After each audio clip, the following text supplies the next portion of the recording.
बहुमत बनाना है, एकजुट करना है लोगों को। और जैसे ही हमारे एकजुट खुल गए, एक दिन के अंदर आप देखना क्या।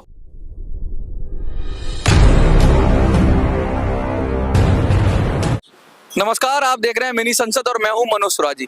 ईपीएस 95 के बारे में लगातार मैं वीडियो बना रहा हूं और योजना की बात हो रही थी तो मैंने एक योजना के बारे में बात की कि दिल्ली फतेह करनी है। और जब हमने दिल्ली फतेह करने की बात की तो मजे की बात देखो, पूरे देश से लोगों ने एक मत में कहा हाँ कि अब इलाज यही है ईपीएस 95 को सुधार करने के लिए, दिल्ली फतेह करनी है। मैं बता दूं आपको, 20,000 से ज्यादा लोगों ने अलग अलग चैनलों पे देखा, वो चाहे जाग 85 हो, चाहे वॉइस फॉर यू, मिनी संसद हो, दबंग दिल्ली हो, बिल्लू भयंकर हो, और भी 2-3 चैनलों ने डाला।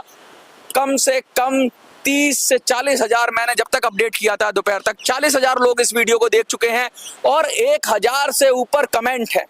1,000 से ऊपर कमेंट कैसे हैं? पॉजिटिव कमेंट है, यस कमेंट है। यानी जो मैंने आपके दिल की बात बोली, जो आप कह रहे थे वही, 2, 4, 5, 10 कमेंटों को इग्नोर कर दें, उनसे बहस नहीं करनी है हमको। लेकिन ईपीएस 95 की जो फौज थी, जो 2,000 लोगों की मैं बात कर रहा था, उसमें से कम 1100-1200 लोग तैयार हो गए हैं। और मुझे लगता है कि अब वो बात आ गई है कि योजना का दूसरा फेज की मैं आपसे बात करूं। मैंने कहा था कि मैं आपको एक नंबर दूंगा, वो नंबर मैं आज नहीं दूंगा, क्योंकि आज जो बात करूंगा वो ये बात करूंगा कि 6 तारीख आज है ना, 6 तारीख क्या हुआ आश्वासन का? मिल गया ईपीएस 95। ये आश्वासन खेलना बंद होना चाहिए। ये आश्वासन खेलना बंद होना चाहिए और सीधा सीधा डंके की चोट पे कहना चाहिए कि दिल्ली फतेह करनी है। और अब आप लोगों से उम्मीद है, जो 6 तारीख का रोना रो रहे थे कि 6 तारीख को कुछ हो जाएगा, 6 तारीख को कुछ हो जाएगा, उन लोगों को भी, इन जो 1,000-1,100 लोग जो तैयार हो गए हैं, सैनिक बन गए हैं ईपीएस 95 के, इनके साथ आ जाना चाहिए और एक हाथ में एक सुर में कहना चाहिए कि दिल्ली फतेह करनी है।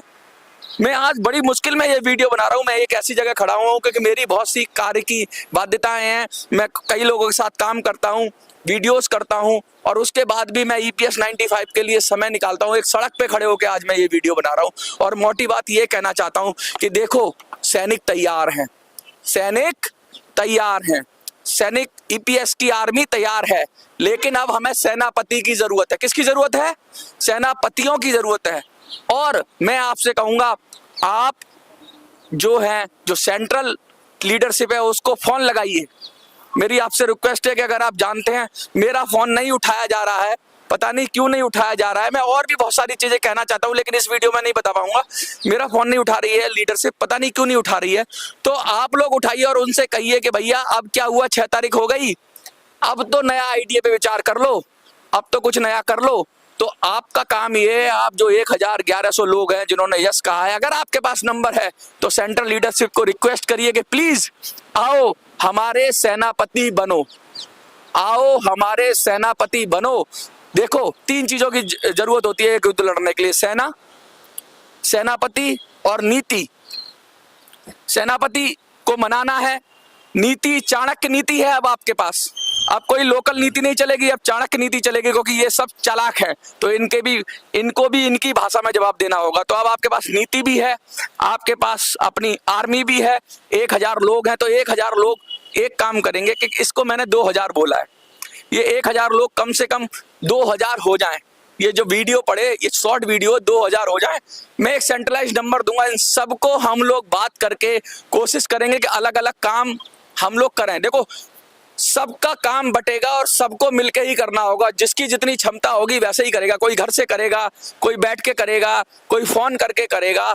लेकिन एक बड़े दुख की बात है, मैंने कहा गुजरात का नाम मैं भूल गया था, कल किसी शख्स ने मुझे याद दिलाया कि गुजरात का नाम तो आप भूल गए, गुजरात का भी नाम लेना चाहता हूँ। गुजरात से भी बहुत लोगों ने यस कहा है, तो मैं फिर से कहता हूँ, मिजोरम, मणिपुर, नागालैंड, असम, अरुणाचल प्रदेश, त्रिपुरा, मेघालय, वेस्ट बंगाल, झारखंड, उड़ीसा, मध्य प्रदेश, गुजरात, महाराष्ट्र, बिहार, उत्तर प्रदेश, पंजाब, हरियाणा, उत्तराखंड, झारखंड, पंजाब, कश्मीर, केरल, आपका आंध्र प्रदेश, तेलंगाना, तमिलनाडु, कर्नाटक, गोवा, दमनदीप, सब जगह से लोग तैयार हैं, मणिपुर, सब जगह से लोग तैयार हैं।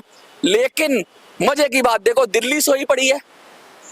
दिल्ली सोई पड़ी है, दिल्ली खर्राटे मार रही है, दिल्ली वाले खर्राटे मार रहे हैं और सबसे ज्यादा लोग दिल्ली में ही हैं, ईपीएस 95 के जो लोग हैं।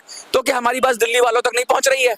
अगर नहीं पहुंच रही है और आपके फोन में नंबर है किसी दिल्ली वाले का, तो उसको कान में बजाओ ना यार, फोन उसको फोन करो। ये आप 1000 लोग, ये आपका काम है। मैं अपना काम कर रहा हूं, मैं आपको रोज नई चीजें बता रहा हूं, मैं अपने स्तर पे कर रहा हूं। देखो पहले हम 2-3 चैनल थे, अब हम 7-8 चैनल हो गए आपकी आवाज बनने के लिए।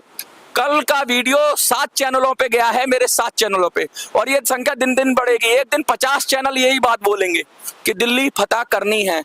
और दिल्ली फतह करने का मतलब क्या है कि फौज चाहिए, सेनापति चाहिए। फिर मैं नीति बताऊंगा कि किस नीति से दिल्ली फतह करनी है और कैसे हम ईपीएस 95 ले लेंगे। एक व्यक्ति ने कहा है कि हमने ईपीएस मांग मांग के थक गए हैं, राष्ट्रपति को लिख लो, पत्र लिख लो, उसको लिख लो। ये सब चीजें बेकार है, अब मांगना है ही नहीं, अब तो हमें टांग फंसा देनी है।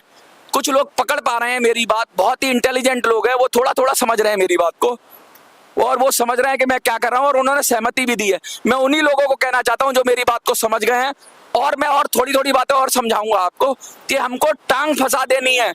हमारी मर्जी के बगैर कोई सरकार नहीं बन पाएगी। अब ये बात याद रख लो। ईपीएस 95 वालों को भूलना पड़ेगा कि वो हिंदू हैं, ईपीएस 95 वालों को भूलना पड़ेगा वो मुसलमान हैं, ईपीएस 95 वालों को भूलना पड़ेगा वो दलित हैं, ईपीएस 95 वालों को भूलना पड़ेगा वो ब्राह्मण हैं, ईपीएस 95 वालों को भूलना पड़ेगा वो ओबीसी हैं। उनको एक ही चीज याद रखनी पड़ेगी कि वो बुजुर्ग हैं, वो पेंशनर हैं, और इसी मुद्दे पे हमारा वोट हो। अब वोट कैसे होगा, क्या होगा, मतलब हम एक वोट बैंक बनेंगे। अब ईपीएस 95 का वोट बैंक बनेगा। मैं बताऊंगा क्या रणनीति है आपको, मैं बताऊंगा पूरी रणनीति, चिंता मत करो, मैं सब चीज बताऊंगा। और पूरे देश में नहीं है रणनीति, वो सिर्फ दिल्ली में बैठ के ही करनी है और दिल्ली को हिला देना है। और जिसने दिल्ली फतह कर ली ना, उसने देश फतह कर लिया। और दिल्ली हमने फतह कर ली तो हमारी मर्जी के बगैर कोई सरकार नहीं बनेगी। और हमारी मर्जी जो भी सरकार बनाएगा वो हमारी बात सुनेगा, क्योंकि हम इस स्थिति में होंगे कि हम सरकार को मजबूर कर देंगे कि सरकार इतने करोड़ों करोड़ लोगों की बात सुने। अब मजबूर करेंगे, गिड़गिड़ाएंगे नहीं, खुद मजबूर नहीं होंगे, मजबूर करेंगे। जीतना है तो जीतेंगे, लड़ेंगे, फतेह करेंगे, दिल्ली फतेह करेंगे। प्लान बताऊंगा, लेकिन आज का काम फिर से मैं बता दूं आपको। एक तो आपको फिर से यस लिख देना है कि आपको, और अपनी अपनी जगह का स्टेट का लिख देना है। और दिल्ली वालों, हरियाणा वालों और ये आसपास के एनसीआर वालों, यार कहाँ सो गए हो? खड़े हो जाओ। तुम नहीं खड़े हो रहे हो, बताओ। उड़ीसा से, बंगाल से, केरल से, मध्य प्रदेश से, गुजरात से, पता नहीं कहाँ कहाँ से लोग खड़े हो गए। तुम सो रहे हो, तुमको जगना होगा, और तुमको जगना होगा क्योंकि तुमने ही सब कुछ करना है। ये लोग तो बस ये हैं, आपकी मदद करेंगे, दिल्ली वालों को जगाना है। आपके फोन में कोई दिल्ली वाले का नंबर हो ईपीएस 95 का, तो उसको जगाइए, फोन करिए और कहना कि फतेह की तैयारी करो। और अब ईपीएस वालों की चलेगी और ईपीएस वाले ही मैदान में आएंगे। और अपनी सेंट्रल कमेटी को बात करिए, जो हमारी सेंट्रल कमेटी है, उनको बोलिए कि भैया आओ और नेतृत्व संभालो, फौज तैयार है और मैं इंतजाम, जहां मेरी क्षमता होगी मैं इंतजाम करूंगा, जो भी रिसोर्सेज हैं वो भी इंतजाम करेंगे, हम सब मिलके करेंगे। बताऊंगा धीरे धीरे, लेकिन अभी साइबर काम ही करना है। अभी हमें सोशल मीडिया पे ही काम करना है। हमें अभी सोशल मीडिया पे बहुमत बनाना है, एकजुट करना है लोगों को। और जैसे ही हमारे एकजुट खुल गए, एक दिन के अंदर आप देखना क्या होता है। देखते रहिए मिनी संसद।